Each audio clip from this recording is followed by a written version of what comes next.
수영 전문 코치가 알려주는 수영 전문 닥터가 알려주는 수영 전문 디렉터가 알려주는 JKT 채널.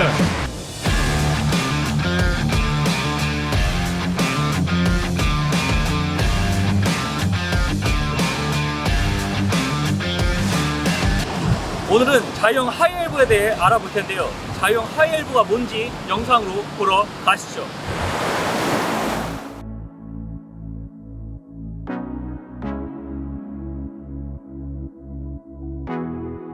하이엘보란 기술의 이름 그대로 스트로크 동작 시 팔꿈치의 위치를 높게 유지하는 기술을 의미합니다.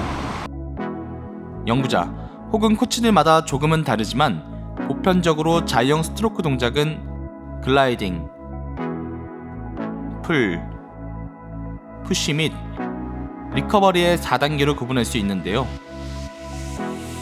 그중 풀 단계는 글라이딩이 끝난 후 손으로 물을 잡아 뒤쪽으로 움직이기 시작한 순간부터 손이 어깨에서 수직선에 도달하는 시점까지의 구간으로 정의할 수 있습니다. 캐치라고 불리는 동작이 바로 이 구간에 포함되는 것이죠. 또한 이 단계는 전체 스트로크 동작의 약 30%를 차지하며 상당 부분의 추진력이 바로 이때 발생한답니다. 하이엘보는 바로 이 풀 단계 초기 물을 잡는 캐치 동작에서 사용되는데요. 물을 더 효과적으로 잡고 당길 수 있도록 하는 기술이죠.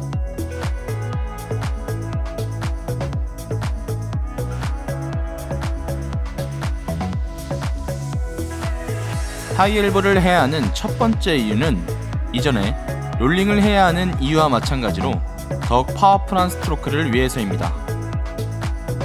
화면과 같이 풀 단계에서 팔꿈치가 떨어진 상태로 물을 당기고 이후 푸시 단계로 넘어가게 되면 팔꿈치 관절을 신전시키는 것에 치중하게 되어 관련 주동근인 위팔 세갈래근을 주로 사용하게 된답니다. 반면 팔꿈치를 높게 세우게 되면 회전팔의 길이를 늘림과 동시에 더 앞쪽에서 물을 캐치할 수 있게 되고 이때 더 큰 근육인 넓은 등근이 활성되어 더 강한 힘으로 스트로크 동작을 수행할 수 있게 되죠. 즉, 여러분이 팔꿈치가 떨어진 상태로 스트로크 동작을 수행하신다면 힘과 거리의 이득을 상실한 채로 수행하게 된답니다.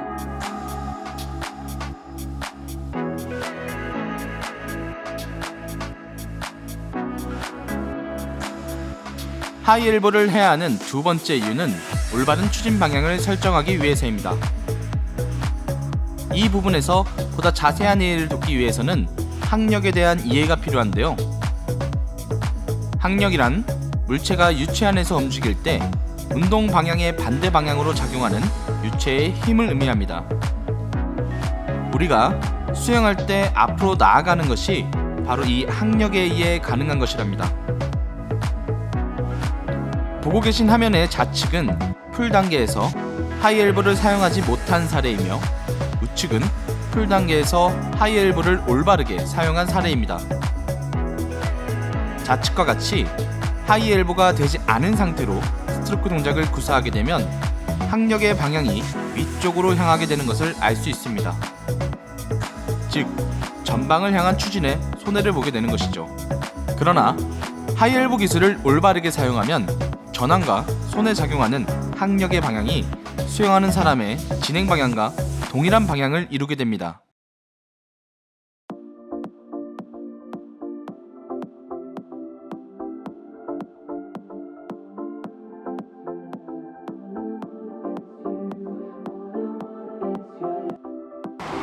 캐치 드릴을 하기에 앞서 지상에서 할 수 있는 운동을 먼저 진행하고 수중 캐치 드릴을 진행하시면 더욱 좋을 것 같습니다. 첫 번째 지상 운동의 순서로는 1번 키판을 깔고 수영장 데크에 엎드려 팔꿈치가 벽면에 닿을 수 있게 손을 뻗습니다. 2번 손으로 물을 가져오는데 이때 몸의 중심선을 넘어가지 않게 해주세요. 3번 수영장 벽면을 손바닥으로 밀어줍니다. 주의할 점은 손목 관절이 많이 꺾이면 안 된다는 생각으로 해주셔야 돼요. 한 손당 20회씩 5세트 정도 해주시면 될 것 같고요.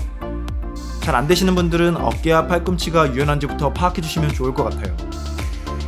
팔꿈치의 방향에 따라 캐치하는 방법과 느낌이 달라질 수도 있어요. 화면과 같이 캐치하기 전 팔을 편 상태에서 팔꿈치가 밑을 향하게 된다면 팔이 보다 빨리 떨어지는 경우가 생기며 물을 잡는 손이 몸 안쪽으로 향하게 되어 비교적 물이 많이 안 걸릴 수도 있어요.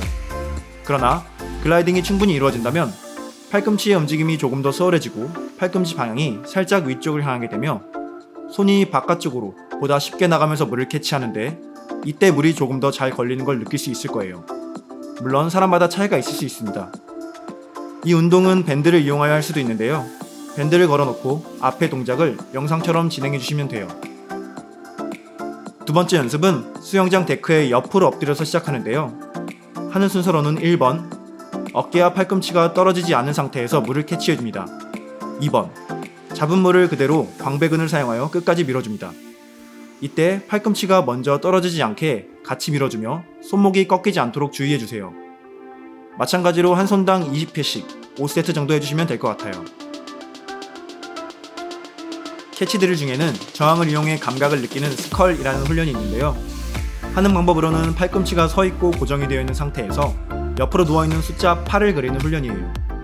손을 벌리면서도 물감을 느끼지만 손을 가져올 때 조금 더 큰 물감을 느끼면서 앞으로 나아가는 느낌을 느껴보세요. 전완근이 살짝 뻐근해진다면 정상적으로 스컬 훈련을 하신 거예요.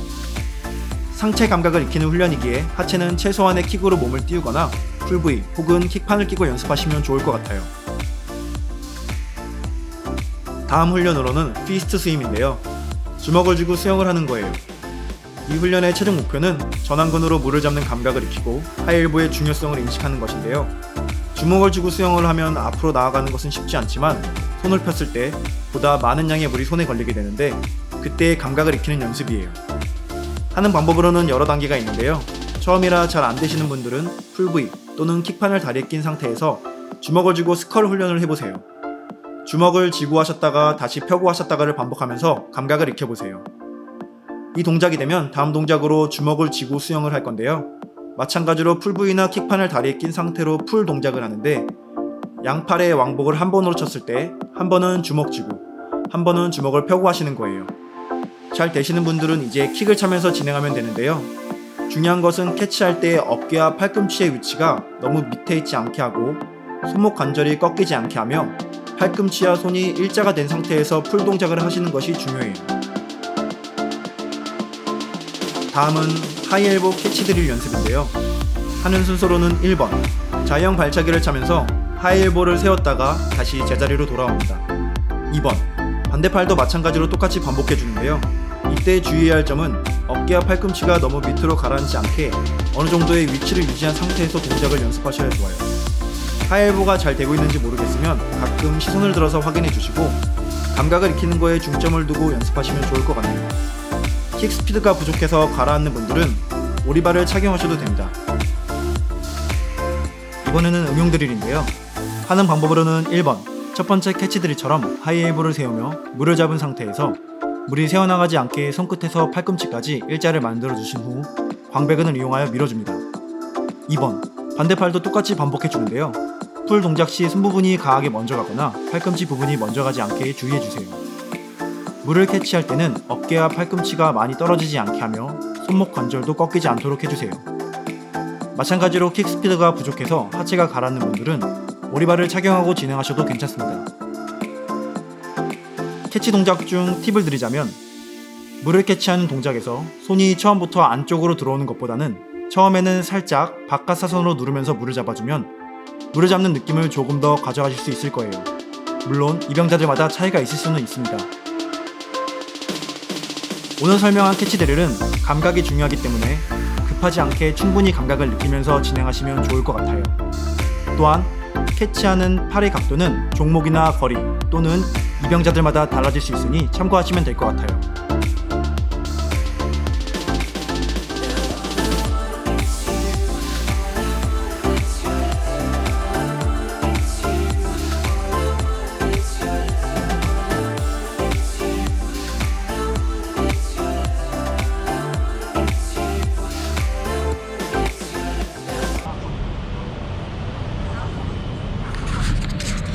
다음 영상은 자유형 리커버리입니다.